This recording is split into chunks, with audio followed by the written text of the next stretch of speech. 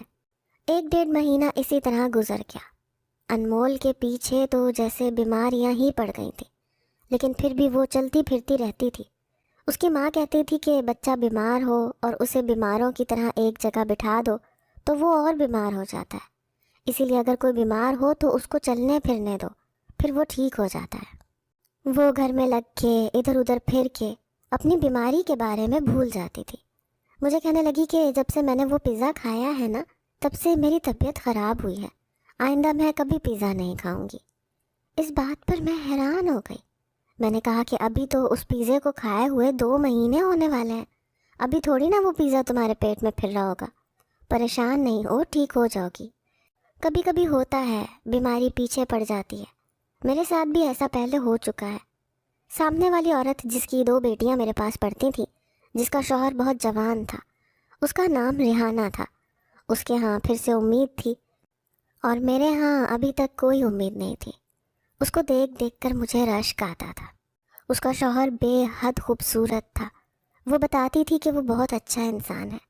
کبھی کبھی گھر آ جاتی تھی تو سلام دعا، کبھی چائے پر بات چیت بھی ہو جاتی تھی۔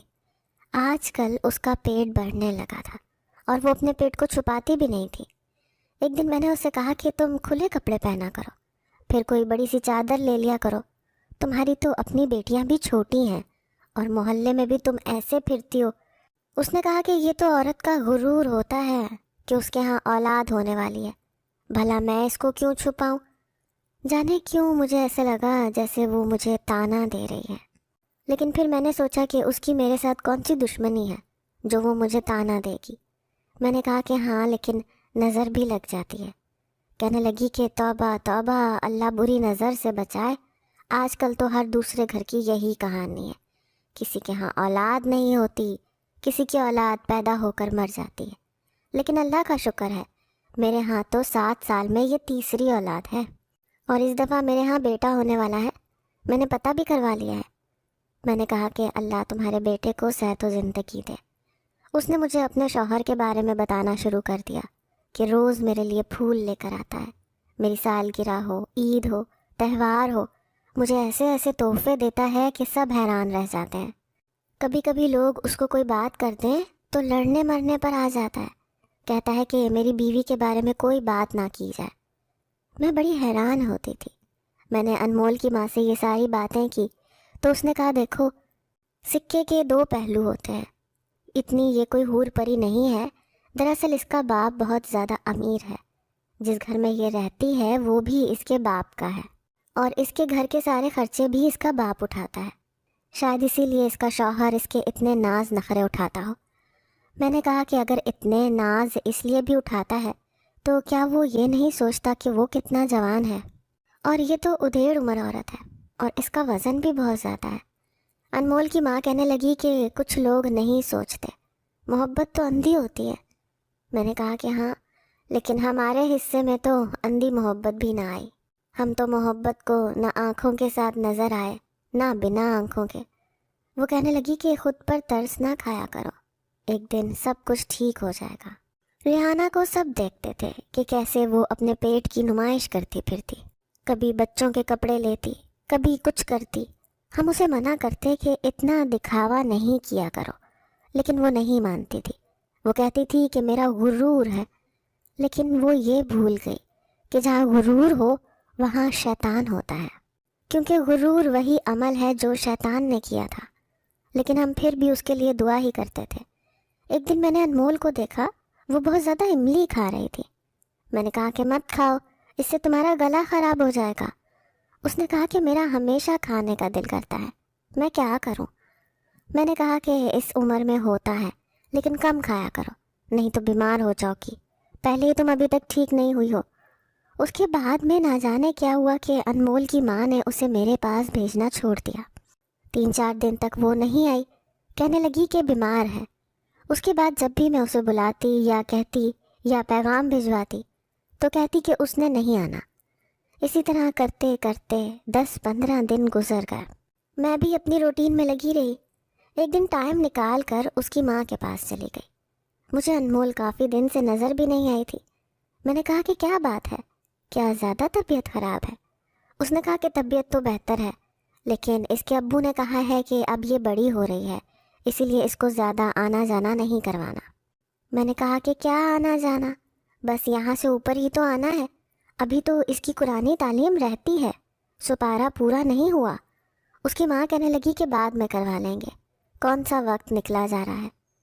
مجھے اس کی یہ بات سمجھ نہیں آئی کہ ابھی کروانے میں کیا قباحت تھی۔ پھر بھی میں نے زیادہ زور نہیں دیا کہ کہیں یہ نہ سوچیں کہ میں اس کی بیٹی کو اپنے پاس بٹھا کر اپنے گھر کے کام کرواتی ہوں۔ میں نے کہا کہ ٹھیک ہے، آپ نے جب بھیجنا ہو آپ بھیج دیجیے گا۔ لیکن پھر اگلے ہی دن مجھے رات کو 1122 والوں کی کال آئی۔ وہ نیچے گھر میں آئے تھے۔ میں نے اپنے شوہر کو کہا کہ آپ جا کر دیکھیں کہ نیچے غیر مرد ہوں گے، تو میں تو نیچے نہیں جا سکتی۔ اس نے کہا کہ مجھے نیند آ رہی ہے، مجھے تنگ نہیں کرو، سونے دو۔ میرے شوہر کو بھلا کسی کی کیا پرواہ، اس کو تو اپنی ہی پرواہ رہتی تھی۔ میں بھی خاموش ہو گئی۔ صبح انمول کی ماں سے پوچھا تو اس نے کہا کہ نہیں، ہمارے گھر نہیں آئے تھے، سامنے والے گھر میں آئے تھے، شاید ریحانہ کی طبیعت خراب ہو گئی ہوگی۔ جبکہ مجھے اچھی طرح یاد ہے کہ آواز ہمارے گھر سے آ رہی تھی۔ آخر ایک ہی گھر تھا، اتنا فاصلہ تو نہیں تھا۔ پتہ نہیں وہ مجھ سے جھوٹ کیوں بول رہی تھی۔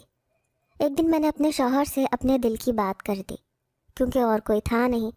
میں نے کہا کہ اس لڑکی کو وہ میرے پاس نہیں بھیجتی، کہیں کوئی ایسی ویسی بات تو نہیں ہو گئی۔ میرے شوہر نے کہا کہ نہیں بھیجتی تو نہ بھیجے، ہم کیا کریں، ویسے بھی وہ اس کے پیسے نہیں دیتی تھی۔ میں نے کہا کہ پیسوں کی بات نہیں ہے، پیسے نہ دینے کے لیے تو میں نے خود کہا تھا، آخر ہم ان کے گھر میں رہتے ہیں، ان کی بیٹی کو قرآن پڑھانے کے پیسے لینا اچھا نہیں لگتا۔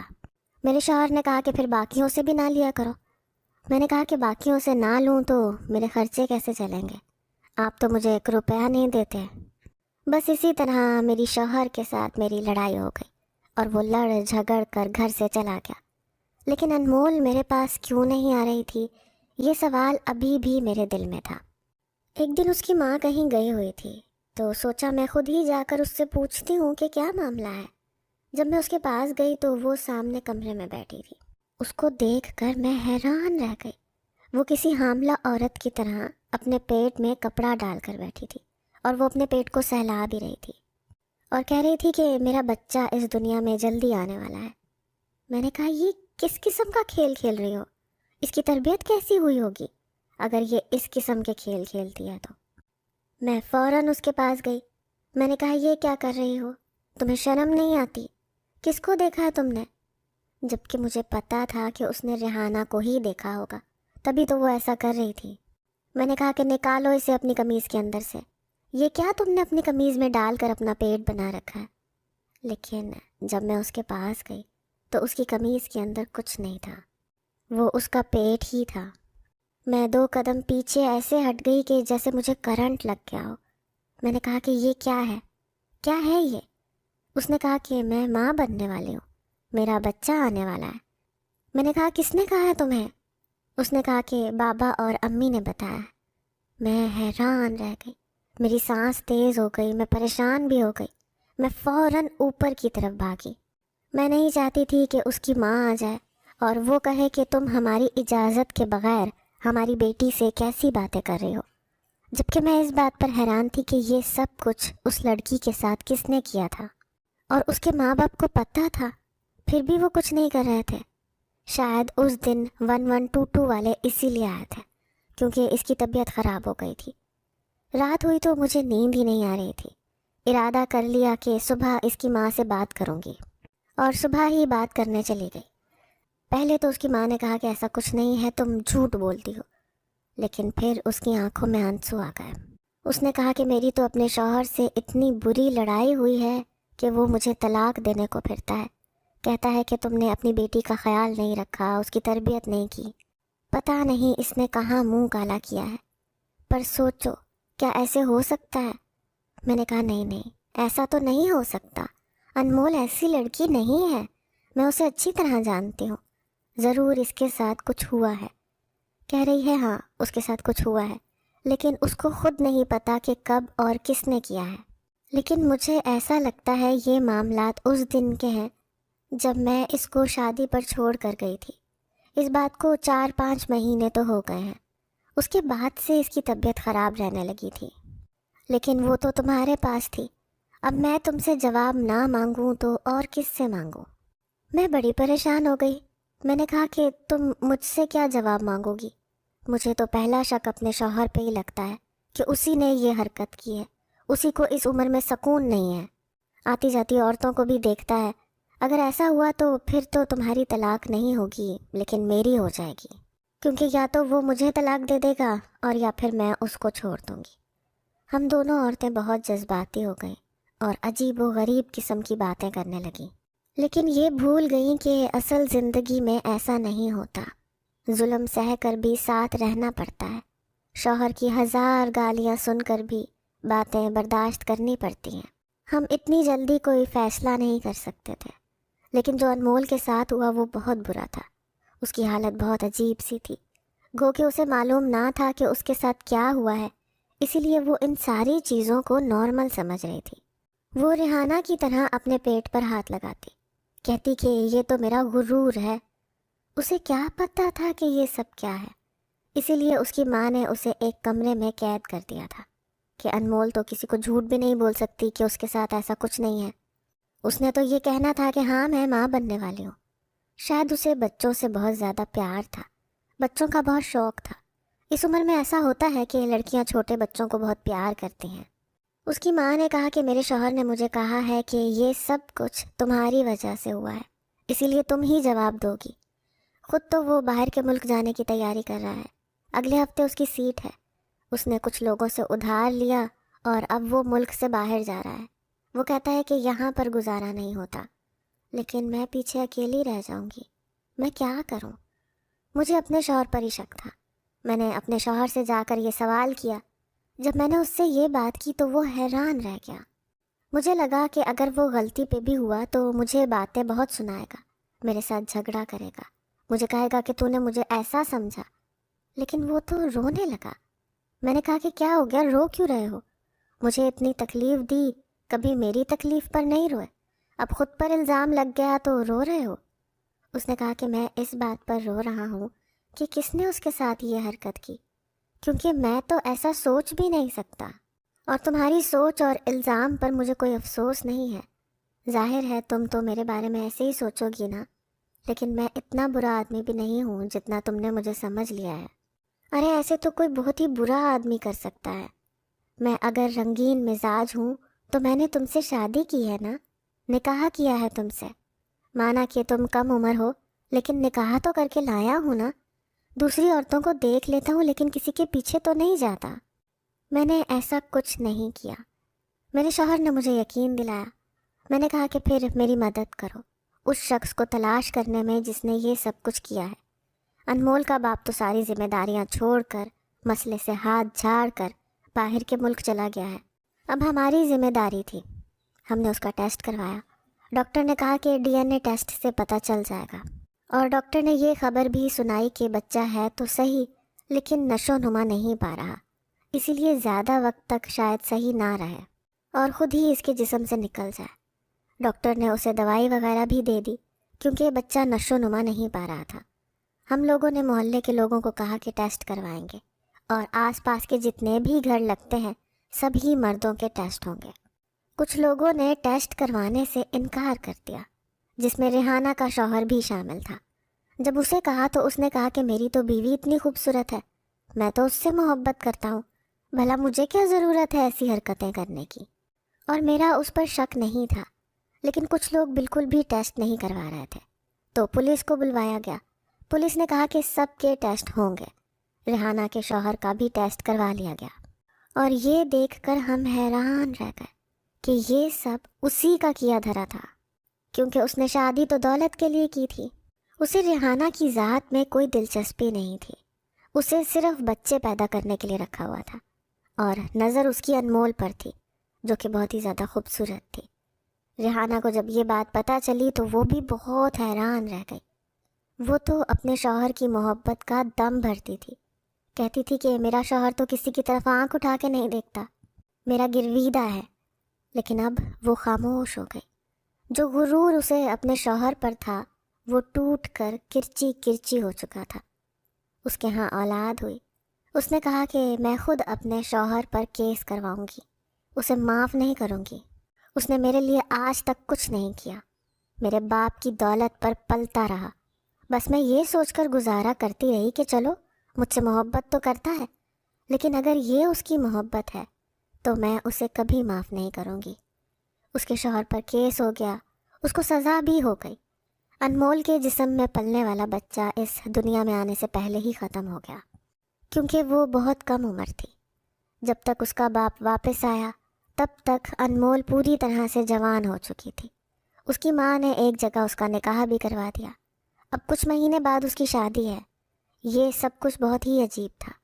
ابھی بھی یاد کرتی ہوں تو عجیب سا محسوس ہوتا ہے، اپنے محلے میں ہی، اپنے ہی گھر میں ہونے والی اس حرکت کے بارے میں جب بھی سوچتی ہوں تو دل عجیب سا ہو جاتا ہے۔ آپ لوگ بتائیں کہ انسان اپنی جوان بیٹیوں کی حفاظت کس طرح کرے جب آس پاس ایسے لوگ گھوم رہے ہوں تو۔